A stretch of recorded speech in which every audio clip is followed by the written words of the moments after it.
Good morning, friends, and welcome to the First Unitarian Church of Salt Lake City. We are so glad to have you with us today. For all of our friends online, good morning. Everybody turn to the camera and wave. Is Ogden with us this morning? I don't know. I thought Ogden was, but good morning. And all of you here with us, we are so glad to have you. This is our Ritual Sunday, our intergenerational worship service, where worship is all of our religious education. You'll notice in our pews, we have our ritual bins out. Now, that does not mean you need to touch them. Peter Jeffrey Esko went to immediately go touch them. Don't touch them. Friends, the adults are the worst amongst us. Don't touch. Leave them still. Children, help the adults not touch the things they should not. Good heavens. Oh, and I want to thank all of those who are going to help make our worship happen this morning. Good Reverend Monica. I know, clap for Reverend Monica, friends. We have David and Miss Nikki, Tristan. Our junior singers are gifting us with worship music today. Melinda Pettingill-Patterson is our lay minister. We are so glad that everyone is here.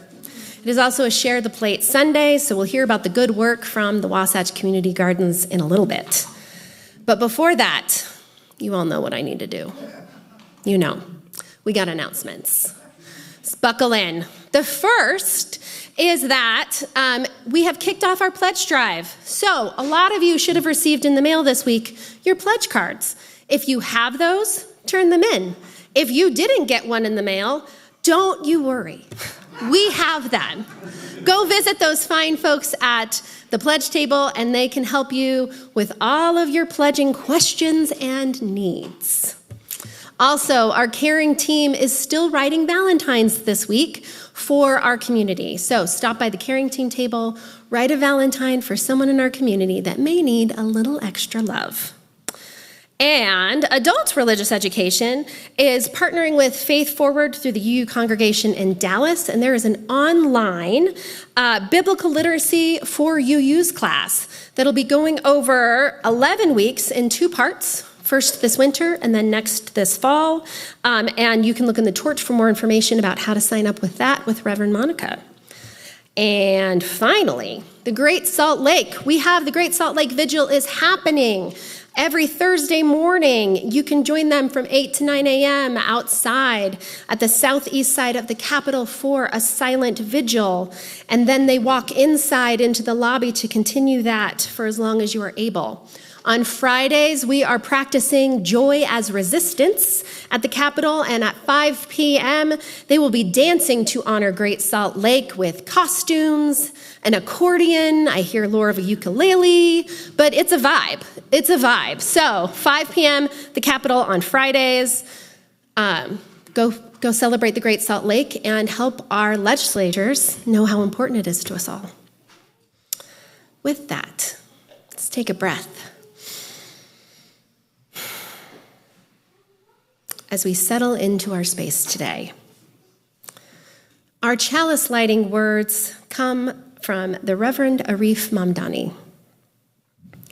In this sanctuary, the noises of being alive are welcome.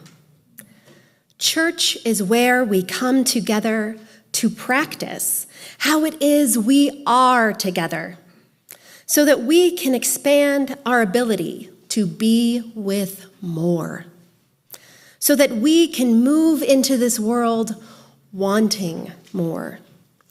The expressions of our humanity are limitless. Let it start with us in this sanctuary today.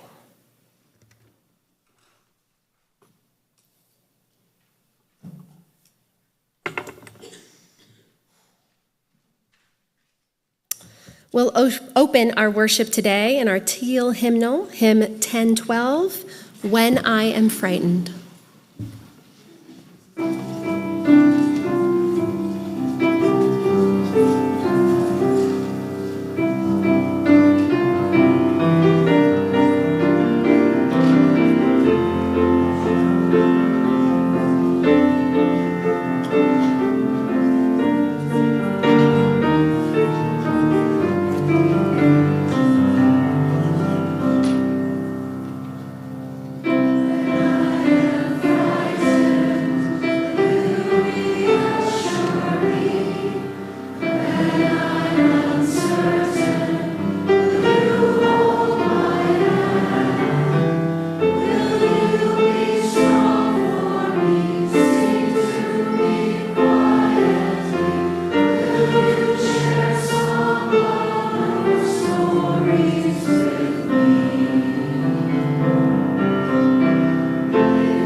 my pleasure to introduce our lay minister today, Melinda Pettingill-Patterson.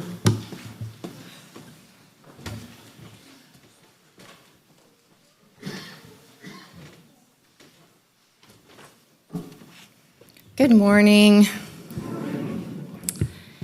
A couple weeks ago, I sat down to write my sermonette on this month's topic of interdependence and got a notification on my phone that it was January 13th, the 6th anniversary of my dad's death. I detoured a little from the task at hand and reread the talk I gave at his funeral in 2019. As I reflected on the connections between my dad's shortened life and my own, it occurred to me that interdependence might be the theme of our relationship. Looking at his old photos after his death, I was struck by how much I actually look like him. It occurred to me that I look like him because I'm a part of him. He's in me, both his strengths and many of his challenges. I love music, and especially singing to his guitar like he did. I cry at the end of movies like he did. I'm a social worker, like he was. Sometimes when I'm hurt, my reaction is to hurt others. That's like him too. It's not always easy for me to forgive people, especially him, and it's even more difficult to ask for forgiveness. That's definitely like him. And like him, I chose a career that's often allowed me to focus on other people's pain, hoping maybe by helping others, I could right the wrongs of my own life. But like him, I've learned it doesn't always work that way. In fact, it usually doesn't. It was hard for my dad to talk about his feelings, and even harder for him to ask for help. But he often found his feelings and saw himself in other people's stories and metaphors. A few weeks before he died, I called to tell him that I had run across one of his favorite stories listening to NPR, and how meaningful it's always been to me. I thanked him for sharing it with me and making it a part of my life. He cried. It feels even more meaningful to me today, and I'd like to share it with you now. It's called Information, Please. When I was quite young, my family had one of the first telephones in our neighborhood. I remember well the polished old case fastened to the wall. The shiny receiver hung on the side of the box. I was too little to reach the telephone, but used to listen with fascination when my mother used to talk about it. Then discovered that somewhere inside the wonderful device lived an amazing person. Her name was Information, Please. And there was nothing she didn't know. Information, Please could supply anybody's number and the correct time of day. My first personal experience with this genie in the bottle came one day while my mother was visiting a neighbor. Amusing myself at the tool bench in the basement, I whacked my finger with a hammer. The pain was terrible, but there didn't seem to be any reason to cry because there was no one home to hear me. I walked around the house, sucking my throbbing finger, finally arriving at the stairway. The telephone! Quickly, I ran for the footstool in the parlor and dragged it to the telephone box. Climbing up, I unhooked the receiver and held it to my ear. Information, please, I said into the mouthpiece just above my head. A click or two, and a small, clear voice spoke into my ear. Information. I hurt my finger, I wailed into the phone. The tears came readily enough now that I had an audience. Isn't your mother home? Came the question. Nobody's home but me, I cried. Are you bleeding? The voice asked. No, I replied. I hit my finger with the hammer and it really hurts. Can you open your icebox? She asked. I said I could. Then chip off a little piece of ice and hold it to your finger, said the voice. After that, I called Information, Please for everything. I asked her for help with my geography, and she told me where Philadelphia was. She helped me with my math. She told me my pet chipmunk that I'd caught in the park just the day before would eat fruit and nuts. Then there was the time Petey, our pet canary, died. I called Information, Please, and told her the sad story. She listened, then said the usual things grown-ups say to soothe a child. But I was unconsoled. I asked her, why is it that birds should sing so beautifully and bring joy to families only to end up as a heap of feathers on the bottom of a cage? She must have sensed my deep concern, for she said quietly, Paul, always remember that there are other worlds to sing in. Somehow I felt better. Another day I was on the telephone. Information, please. Information, said the now familiar voice. How do you spell fix? I asked. All this took place in a small town in the Pacific Northwest.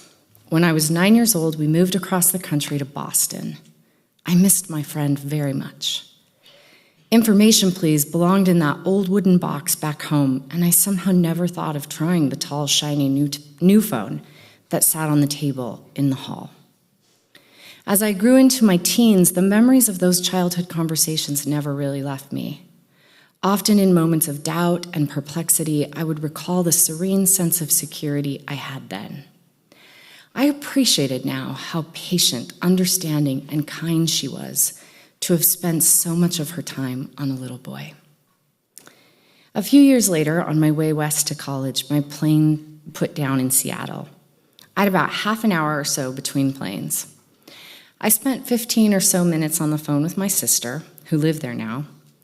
Then, without thinking what I was doing, I dialed my hometown operator and said, information, please. Miraculously, I heard the small, clear voice I knew so well. Information. I hadn't planned this, but I heard myself saying, could you please tell me how to spell fix? There was a long pause.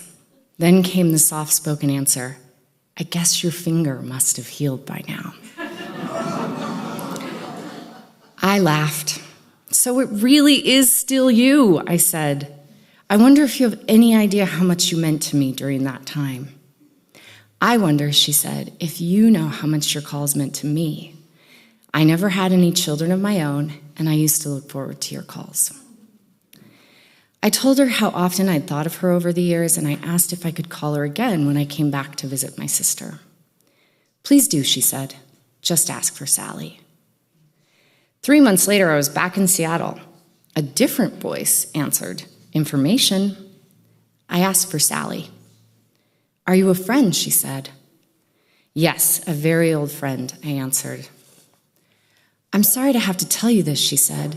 Sally had been working part-time the last few years because she was sick. She died 5 weeks ago. Before I could hang up, she said, wait a minute, did you say your name was Paul? Yes. Well, Sally left a message for you. She wrote it down in case you called. Let me read it to you. The note said, tell him I say, there are other worlds to sing in. He'll know what I mean. I thanked her and hung up. I did know what Sally meant. I am who I am, not in spite of my dad's struggles, but in many ways because of them.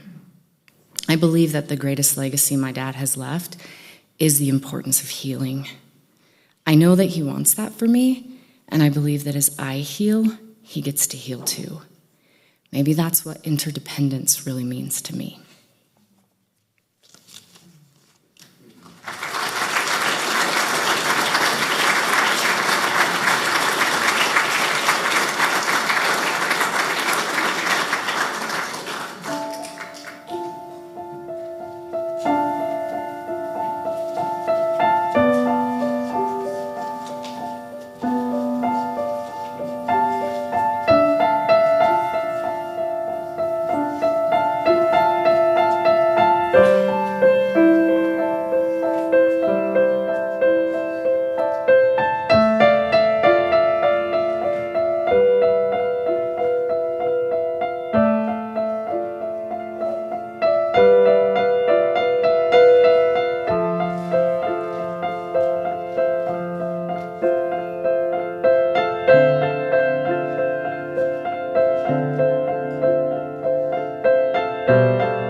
Friends, let's take a deep breath in and let it out. Now, this morning, I am going to ask you to do something that might feel a little awkward. Prepare yourselves. That's okay. Church is the place where we practice being human together, where we lean into the kind of vulnerability that we need so we can open up our hearts. This is my invitation to you. I want you silently to scan around the room and connect eyes with someone else. Find someone else to look at. Find that partner, take a second, and it is awkward. You can do it though, I trust you. Really look at that person, not past them, not through them. Look at them. See their eyes, the shape of the wrinkles crinkled around their face. This is a person that is not you, but they are just like you, with joy and struggles, with a story all their own, with worries you cannot see and dreams you do not know. Hold this silent moment together. Let it be what it is between you. Maybe it feels strange. Maybe it feels tender. Maybe it reminds you of the beauty and complexity it is to be alive. Now, as you continue to look at that other, silently offer them this blessing in your heart. May you be held in love. May you know that you belong. May you be seen and cherished just as you are. Take a deep breath in and out together. When you're ready, soften your gaze and return to this space of many. Our world is quick at this moment to turn people into strangers, into the other, to categorize, vilify, erase, make illegal. But here in this moment, in this sanctuary, we remember there is no other. There is only us. May we carry this knowing with us beyond these walls into a world that so desperately needs it. Amen.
we give thanks for this precious day, for all gathered here, and those far away, for this time we share with love and care. Oh, we give thanks for this precious day. Thank you so much. Friends, on the first Sunday of each month, we are delighted to share our offering with an organization in our community that's doing good work and shares our values. And today we'd like to invite Katie Dwyer from Wasatch Community Gardens.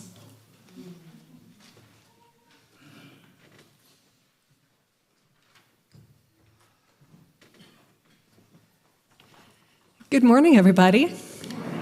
Thank you so much for inviting me and Wasatch Community Gardens into your beautiful space and into your beautiful community today.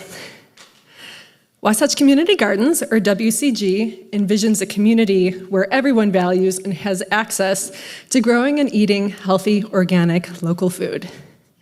The 19 community gardens you might see around Salt Lake County represent just one of our 6 programs that WCG offers, the others being advocacy and justice, education, job training, youth and school, and volunteers. These programs embody WCG's response to the needs and interests of you, your neighbors, and families across the valley by providing connections to productive green space and knowledge about growing and eating nutritious food. An example of our impact is our job training program, through which we hire women who are facing or experiencing homelessness to work on our urban farm over 2 separate 16-week cohorts per year. With on-the-job training and weekly life and job skills workshops, the program helps participants develop new skills and strengthen existing skills, cultivate strong work habits, build their confidence, develop key social and emotional skills, secure housing and permanent employment, and achieve other personal goals. I'd like to share a quote from a recent program participant. You're helping the community, you're helping yourself. You're building a support group, and you're learning skills to help cope with the things that are going on. And it's taking the trauma out of the traumatic life of homelessness. Another joyful example of our impact is through our youth and school garden program. Through our school garden program, summer camps, field trips, group visits, and youth garden club, we nurture engaging garden spaces for kids to explore their environment, taste healthy foods, release their creative energy, and experiment with nature. In 2024, we provided over 2,100 children and families with opportunities to grow, eat, prepare, and share fresh, delicious food. We hosted 48 field trips of K through 6 students, including 29 from Title I schools. And we offered 8 weeks of partner summer camps, including a new summer camp with sliding scale fees for children from low and moderate income households.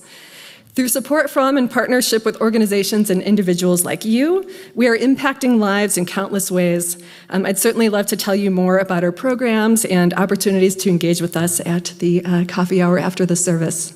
Thanks so much.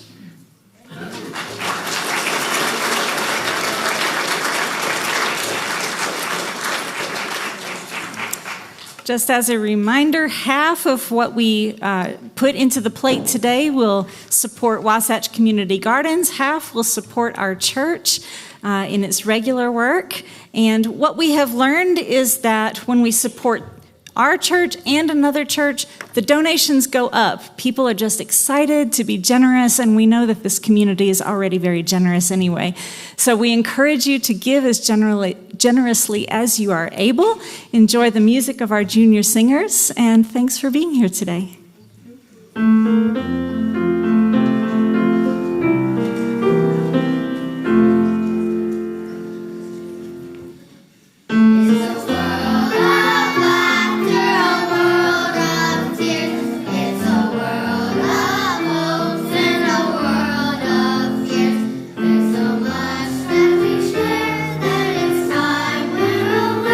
It's a small world after all.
I try hard not to bite when I see rage bait on the internet. I really do. It's not worth my time or energy. It just makes me feel scared and angry and hopeless and helpless. You know, people are going to be people, and some people are going to try to hook you, and you'll feel better if you don't let yourself get hooked. But I let myself get hooked last week after the Right Reverend Marian Edgar Buddy's sermon on Inauguration Day, in which she modeled Christian courage and faith by preaching about the scared immigrants and queer kids who are afraid of what would come to them under a new Trump presidency, about the parents and advocates and co-workers who love these people and are afraid for them too. And Bishop Buddy preached about mercy. She said, "Our God teaches us to be merciful to the stranger, for we were all once strangers in this land.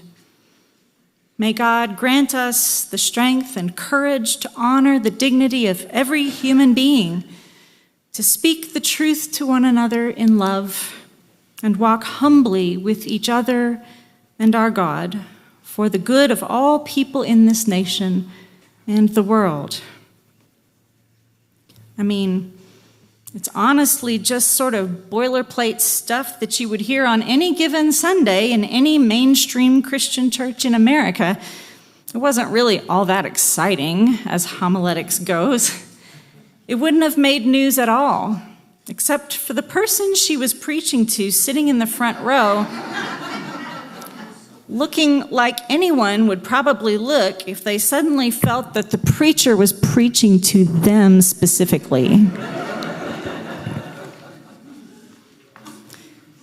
And what hooked me was a tweet. I know, is anyone even looking at tweets these days? A tweet from a pastor right here in Utah, a pastor at an apostolic Reformed church in Ogden, who wrote, "Do not commit the sin of empathy." You're getting hooked too, aren't you? You see? Do not commit the sin of empathy. This snake, referring to Reverend Buddy, is God's enemy and yours too. She hates God and his people. You need to properly hate in response. I know. I don't even know what to do with that. Except sometimes I think about Thomas Jefferson and his Bible, which, according to the stories, he famously made more to his liking by taking scissors and cutting out all the miracles. I sometimes wonder if there's a kind of reverse Jefferson Bible floating around out there where someone has taken a blade to all the parts where Jesus and his disciples pretty consistently say to love one another as I have loved you. I wonder if there would be any pages left. The pages would be even thinner if we cut out the parts about being kind and welcoming to strangers, and the parts, though few, about how Jesus felt about gender nonconforming people. Pretty much the whole ethos of the Hebrew scriptures is based on a story about the Israelites escaping from a dangerous land and coming to a land where they were strangers in hopes of reaching a place where they could be safe and raise their children to have a better life than they had had.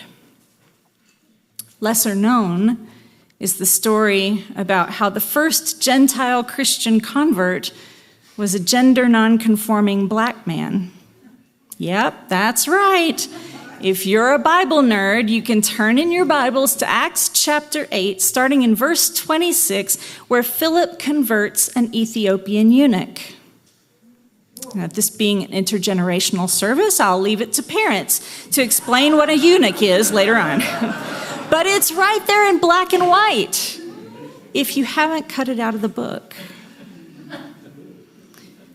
Now, I love the Bible, but it's been a long time since I let it be a rule book for my life. That's not why I'm quoting it. I'm quoting it today because I'm tired of people building their fascist regimes on a foundation of Scripture. I'm tired of the Bible being used as a weapon to hurt the people I love. I'm tired of it, y'all. Universalist theology has said from the very beginning in so many ways that no human being is outside of the scope of God's love. Now, there are lots of ways to accept this teaching, no matter how you think about God. Perhaps God is a womb bearer who gave birth to the world and loves all of her children just as any mother loves her child. Maybe the universe is the body of God. And if God is love, then everything in the universe is an embodiment of that love. Or maybe God is just the name we give to love, wherever we find it. And when we love, we partake in that divine human nature. There are as many ways to think about love theologically as there are ways to love. And there are as many ways to be human as there are humans. I think that one message that has gotten royally distorted in popular religion is that there is one way to be human, the way God made us, and that everyone who isn't humaning in that one way may not actually be human. Well, if you haven't heard it lately, you can take it from me. The way that you are humaning is fully human. Great news, you're doing it. Whatever it looks like. If you are humaning in a body that doesn't fit into someone else's narrow gender categories, you are fully human.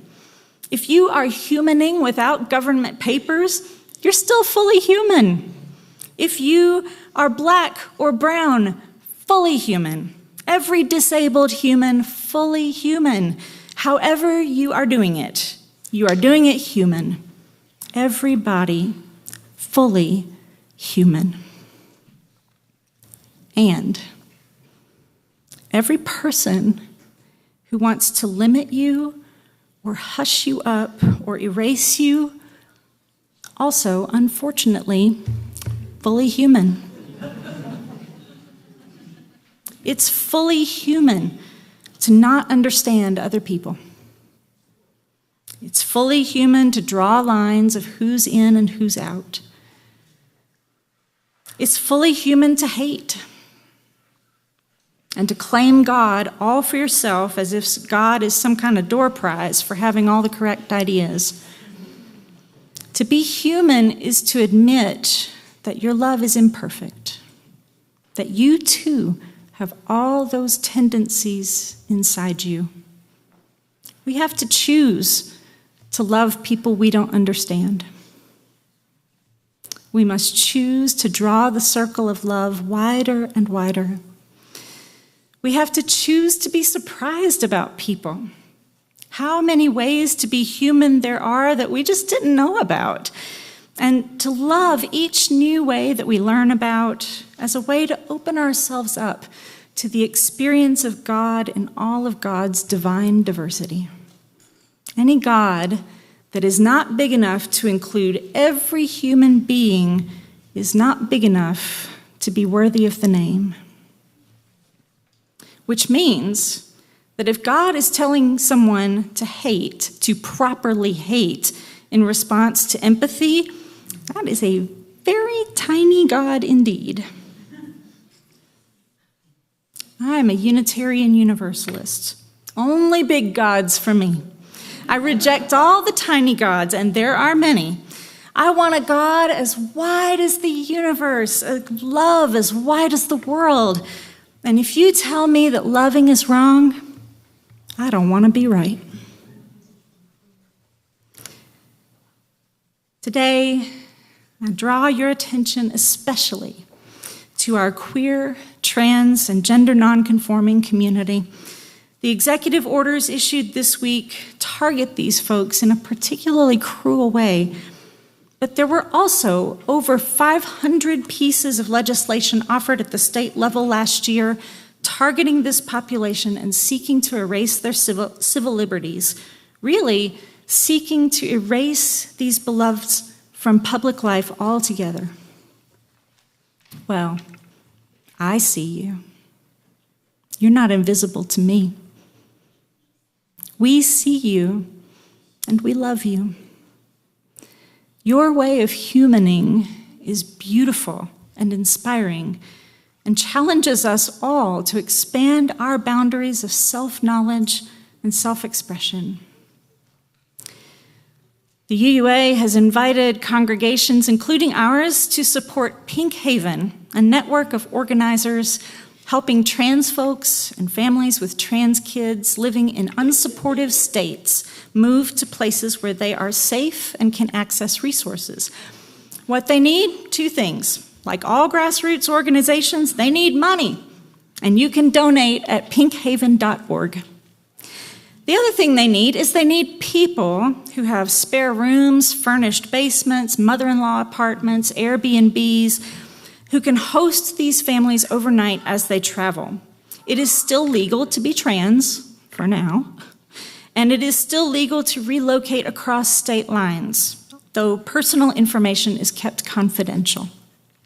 So if you are a person who could host an individual or a family overnight, next week we will have meetings after worship to talk about the details. So I encourage you to join me then. For now, I would like to invite you to take a moment to send some love to queer and trans beloveds right here in our area in Salt Lake. Today we're partnering with Project Rainbow. You know them as the folks who provide the pride flags during Pride Month that are all over our neighborhoods. At the end of your row, as Amanda pointed out to you earlier, you'll find some paper hearts and markers. There's probably just enough for everybody. So if you run out on your row, just look for another row where there's an extra. Take one and think of a short, encouraging message of love and support that you can share with a trans or non-binary person in our community. Write it on the heart, and then as you feel moved, I invite you to come forward and put it in our Valentine mailbox up at the front. Our friends at Project Rainbow will help us distribute these messages into our community to help lift the spirits of our neighbors who are most deeply impacted by the harm and violence around us now. We send these messages in a spirit of beloved community. May they reach those intended. May they help to heal wounds and strengthen hearts.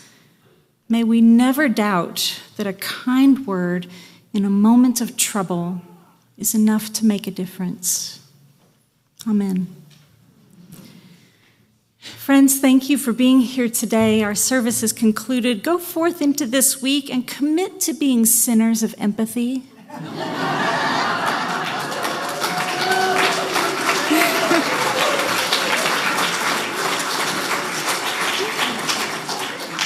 Err on the side of extravagant love. Welcome every stranger. Ask people how you can help. Take time to look people in the eye and listen to their story without rushing. Let them know that their feelings are valid and you care about them. Push back the fear and hate and let the love flood in. May it be so.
Thank you, Matthew. Thank you, David. Iris, our soloist. Great job. Thank you.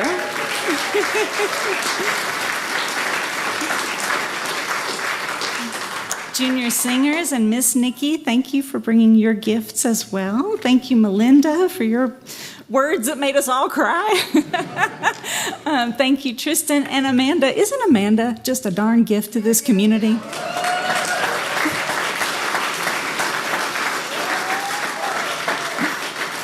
It's so nice to lead worship with you. It's nice to worship with you. Thank you all for being here and doing your part to make worship happen. And please stay for coffee.